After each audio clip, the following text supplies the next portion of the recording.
very good singer, right? So we try our best. If there may be any error, please excuse us. This song is written by Amit sir and tuned by himself, and both the music teachers composed this song. Okay, and contribution the heavy department is also there. Okay. So here it goes.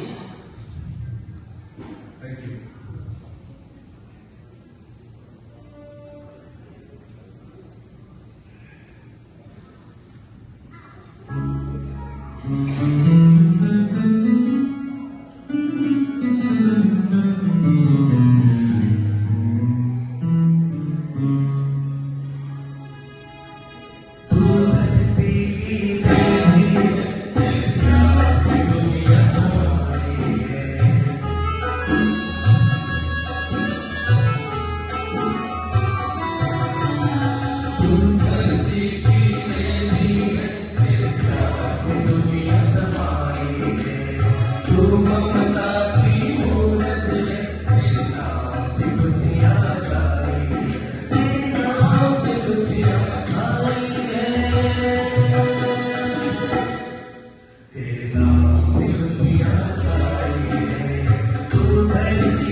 कभी तू हंसता है, कभी विश्वास